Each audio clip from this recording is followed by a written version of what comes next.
The Syrian approach that the Russian general spoke of was that Russia would seek to negotiate their way through Ukrainian towns, villages, even cities, talking to the mayors and telling them to stand down, that Russia has no intention of occupying your territory, that Russia simply wants to implement its special military operation and denazify and demilitarize Ukraine.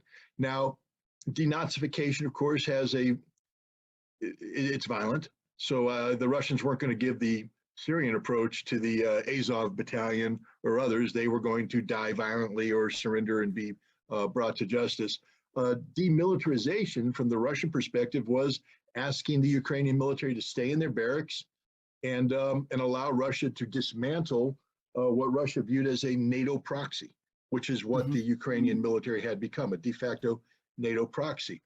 And then, as we have learned, again, this is reading between the lines, but that the Russian leadership is unhappy with some senior FSB generals who were responsible for preparing the battlefield, so to speak. These are the guys who, before the military came in, were tasked with going in and liaison with these civilian mayors and such, and getting assurances, even liaisoning with Ukrainian military and getting assurances that they would indeed stand down and let the Russians come through.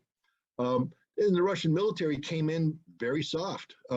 They sent in lightly armed forces who did, probing, moving through areas, et cetera, and then they got ambushed. They got hammered. They got slaughtered.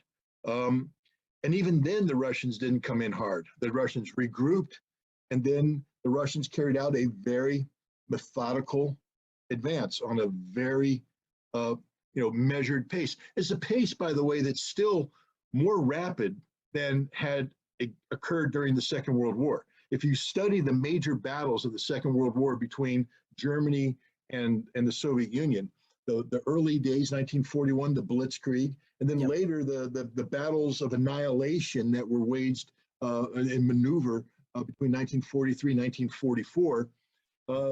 The Russian army today, in many cases, was advancing at a pace greater than either of those. I mean, because the reality of modern war is it's dangerous, it's bloody, it's difficult, and we should never minimize the capability of the Ukrainian military. They're going to lose this war. There's just there's no debate about it. They cannot win. But that doesn't mean that they roll over and play dead. They're putting up one hell of a fight. One that I think many people, including myself, were surprised, and we shouldn't have been, because this is a military that had been trained since 2015 to fight to NATO standards. Right. And they had received very good equipment. They have highly motivated soldiers. They have great leadership. They have good communications. And they're defending on their home territory. True. So, all things said, there's a lot of advantages that go. They also are operating at an extreme numerical advantage. Normally, when you attack, you want to attack with a 3-to-1 advantage. So for every one defender, I need 3 attackers. It's the other way around. The Russians are coming in backwards. They're coming in for every 3 defenders, there's 1 Russian. Right. And so how do you deal with this if you're Russia? How do you and it became obvious early on how they were going to deal with it. First of all, you don't get bogged down in city fighting. Why? Because cities suck in forces. Take a look at the lesson of Stalingrad from the German perspective. So 1942, the Germans fight some early battles around Kiev and Izium, by the way. Right. And they fought off a Soviet counterattack, and then they launched this battle of maneuver where they're pushing the Soviets back, and they come to Stalingrad, and the smart move would have been to bypass Stalingrad, leave it alone, surround it, and keep going.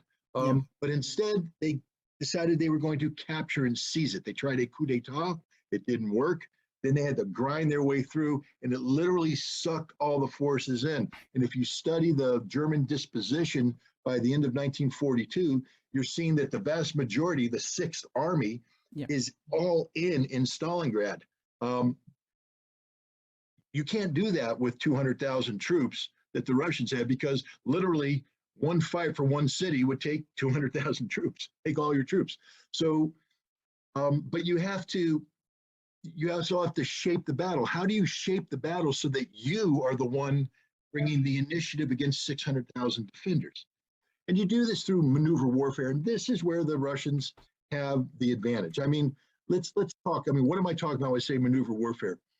If you go back and study Napoleonic warfare, I mean, if people want to read a book, I would recommend reading Jomini's the Art of War.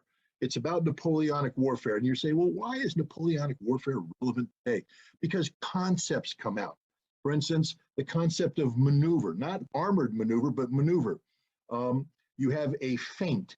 So you're going to do a feint here to get the enemy to react. You're going to do a diversionary attack here to get the enemy to commit. You're going to do a fixing attack in the center to hold the enemy in place. You are going to outflank the enemy. I mean, these are Napoleonic concepts that exist to this day.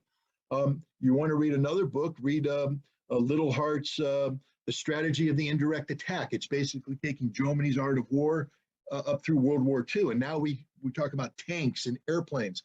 And we talk about, rather than doing the frontal assault, you do the indirect attack. You come where the enemy's not expecting you, forcing them to react to you, maximizing your military force. And the modern day application of this from the American perspective was the Gulf War, a Desert Storm, right. The war that I was involved in. And you take a look at the concepts. We did an amphibious feint. We put 5th Marine Amphibious Brigade off the coast of Kuwait, and we fixed a dozen Iraqi divisions in place. They couldn't move because they were afraid that we're going to come in on the shore. We used 2 Marine divisions to launch a fixing attack along the Kuwaiti-Saudi border to hold the majority of the Iraqi army in place. We did a feint up the Wadi al-Batin by 1st Cavalry Division to hold the Republican Guard in place, freeze them, while the main effort did the big hook, outflanked them, rolled them up, and won the war. And we all sat there and went, wow, Americans are really clever. And we are. We know how to fight war. That's what we did. We study it. Well, you know who's also very clever? The Russians. You know, they actually invented many of these modern concepts when they fought the Germans. They understand this very well. They study it. They teach it. They practice it over and over again. So we shouldn't be shocked to find out that their war plan in Ukraine is actually sort of the modern epitome of maneuver warfare concepts. For instance, how do you get the Ukrainian government to keep 100,000 troops fixed in Kiev and divert their reinforcements, their reserves that are in Western Ukraine to Kiev? How do you do that? You send 40,000 guys running down from Belarusia, you put some airborne troops in the airports near Kiev, and you force Ukrainians to react and respond. And believe me, these fights aren't easy. The Russians lost a lot of guys, but they achieved their strategic objective of holding the Ukrainians in place, forcing the Ukrainians to focus on this as a major battle. For them, it was. They don't want their capital to fall. But realistically speaking, are 40,000 troops really going to capture a city of 3.1 million? No. But they threatened it. The Ukrainians responded. What else do they do? You need to have the ability to maneuver. And so when you have forces in Crimea and then forces coming out of the Russian area near the Donbass, you have Mariupol and an entire Azov Sea coast controlled by the Ukrainians. So your forces are split. You never want your forces split. So you need to create a land bridge that connects them. And that was one of the first things the Russians did, is run up the coast, come down the Donbass. There's Mariupol, the one city where the Russians have fought. And how many troops did they commit to this? Mariupol took about 50,000 Russian troops, because they were fighting anywhere between 15 and 20,000 Ukrainians. So it's a major battle in Mariupol that destroyed the city, by the way. It's very tragic, it's awful fighting. But that's the city they fought for. They're not fighting for any other city. Kharkiv, again, they threatened it not to take it. They're hitting the flanks, forcing, there it is. forcing the Ukrainians to divert forces to there. But the majority of the Ukrainian army is in the Donbass, between what you see, Luhansk and Donetsk to the west there. The majority of the Ukrainian army, about 120,000 of their best troops, are right there. And the Donetsk and Luhansk militias have fixed them in place and ground them back in a very bloody fight, but it held them in place. Now, in the meantime, the Russians are carrying out in-depth attacks. They're destroying the fuel, the ammunition, the communications, and they're grinding down. Do you feel it's targeted? Because you know, as you said, they've been kind of reserved in their attacks. You expected them to grind down the Ukrainians when they came in, like they usually do. But do you feel that they've been kind of more, you know, picking their targets more carefully, just focusing on military things? Very precise targeting, because one of their underlying objectives is to minimize civilian casualties, what I'll get to in a second, and to minimize damage to civilian infrastructure. And so they've been very targeted on this. You know, they blow up the fuel depots, they blow up the ammunition, they blow up some barracks, they blow up. You know what they're not blowing up? Trains. I mean, look at CNN. We got, you know, every day we get the wonderful story of people leaving Kiev on a train to Lvov.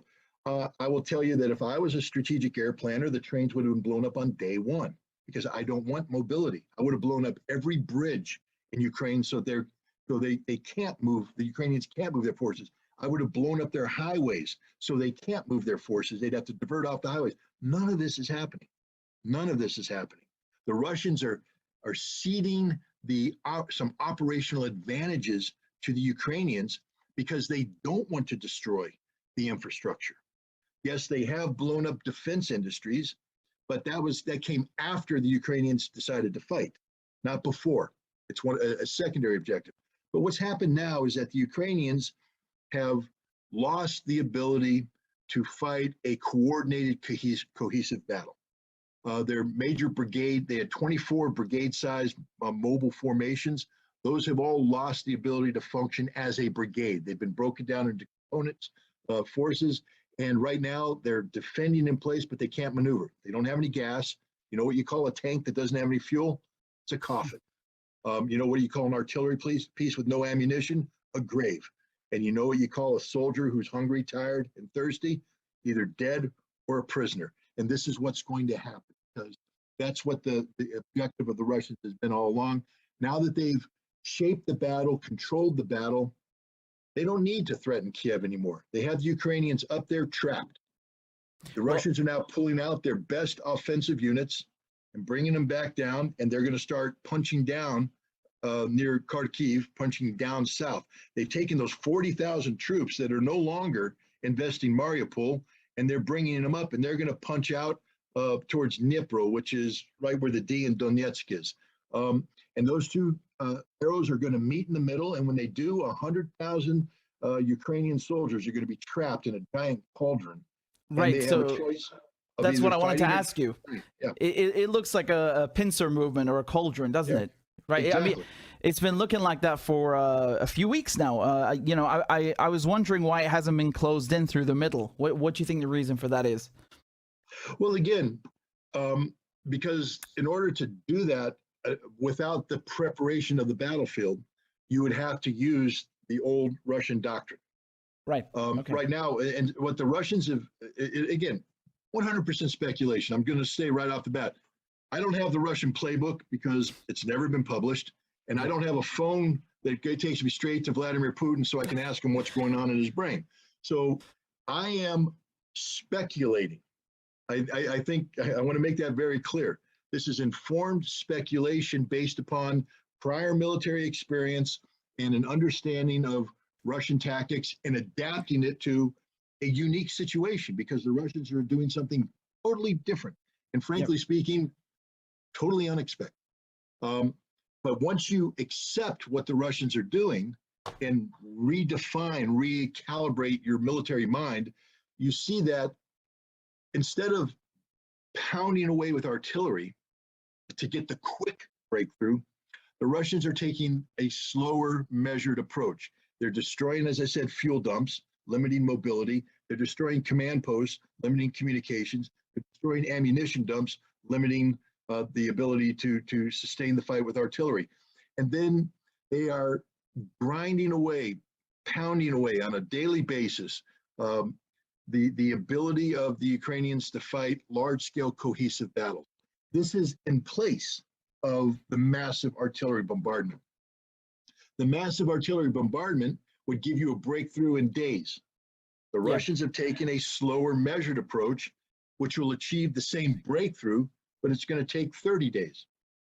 Well, what do you think of? Now we're going to look at, I think, a faster pace of combat going forward, because the Russians do have retained their mobility, their cohesiveness. The Ukrainians lack this now, and I think we're going to see a culminating point being reached where this pincer that we've been talking about is going to snap shut sooner rather than later.